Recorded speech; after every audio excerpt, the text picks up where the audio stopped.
more on. Meet the 81-year-old living in a 22,000-square-foot Nick mansion rent-free. Amtrak's new Penn Station waiting hall opens Jan.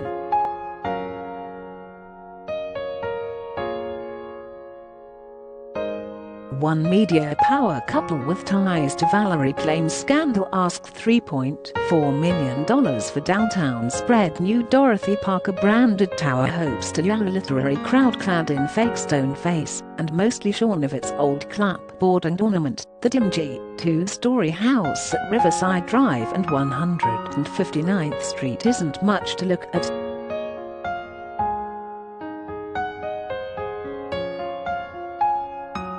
But a group of neighbors, preservationists, historians and local politicians believe it was once a stop on New York's Underground Railroad, and they're fighting to restore its original, Italianate elegance from the mid-1850s, when it sat amid woods and farmland, and fiery abolitionist Dennis Harris called it home.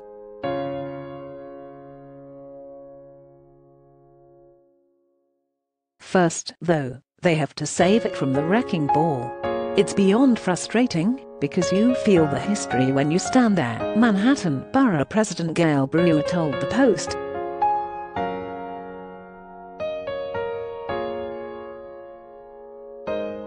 You can feel these abolitionists who really did try to get slaves freed. You can feel it.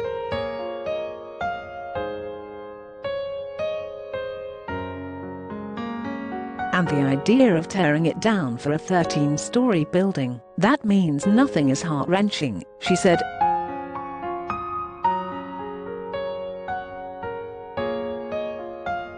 New owner Sigmund Freund and developer Michael Petrokansky have received preliminary city approval to demolish the structure to build a 13-story, 46-unit condo building. Neither returned requests for comment from the Post on Saturday.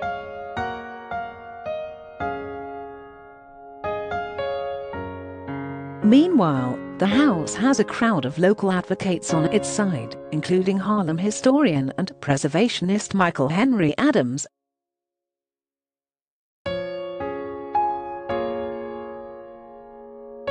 Dennis Harris, who built the house, was an abolitionist of the caliber of John Brown.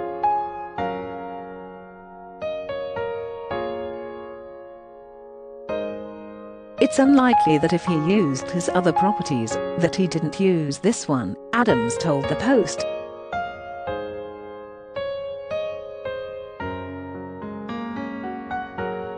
Since it's the only building that has any association with him, that makes it worthy.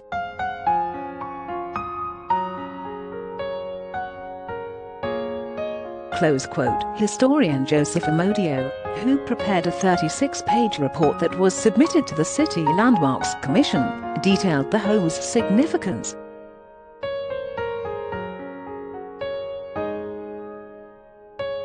Both men were ardent abolitionists, the report says of Harris, who lived there in 1852-3, and Harris's friend, Judge John Newhouse, whose descendants occupied the home for the next half-century.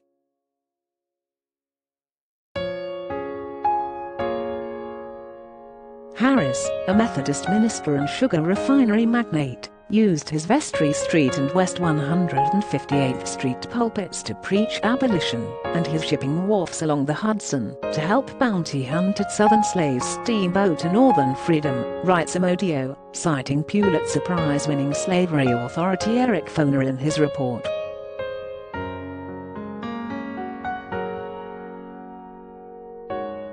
It serves as a potent reminder of a more rural phase of this neighborhood as the United States itself was on the brink of seismic change, and a link to the brave men and women who brought forth that change with passion, innovation and hope, Amodio wrote.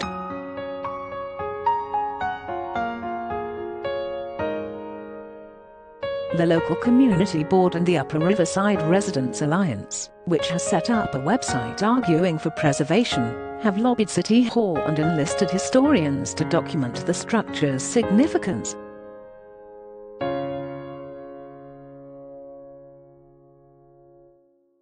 Brewer, along with State Senator Robert Jackson, Assemblyman Al Taylor and Councilmember Mark Levine, say they will continue to push the City and Landmarks Commission to preserve the property.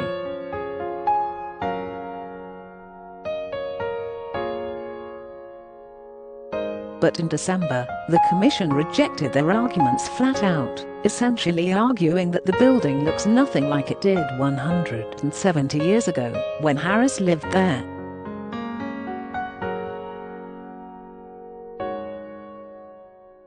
It's a catch-22, because it no longer has its original appearance. The building can't be protected and restored to its original appearance.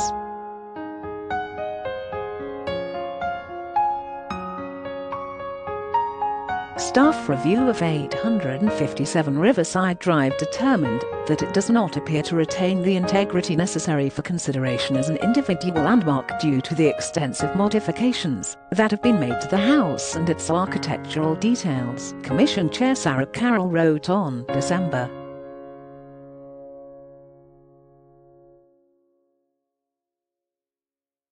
To Brewer and the other local poles fighting for preservation. The alterations include the removal of the octagonal cupola and wraparound porch along with their decorative trim, replacement of windows and doors and removal of their environments, and the addition of permastone veneer, Carroll noted in her letter.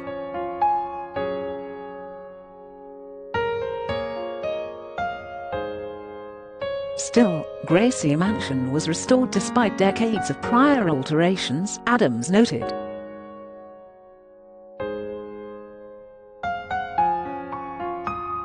This is our history here in Upper Manhattan. I feel certain, if this house were in Greenwich Village it would have been designated a long time ago, he said.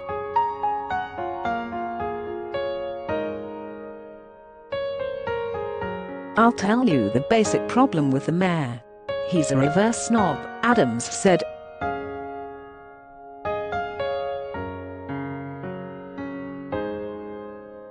He thinks anybody black or white who is concerned about old buildings is silly.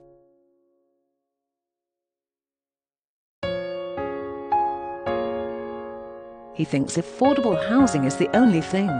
Well, creating luxury housing for rich white people and almost no affordable housing doesn't cut it, Adams added.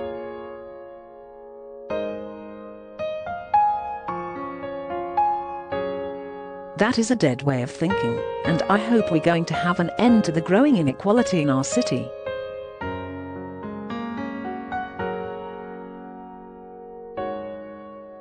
All he has done is make New York the luxury condo capital of the world, he said.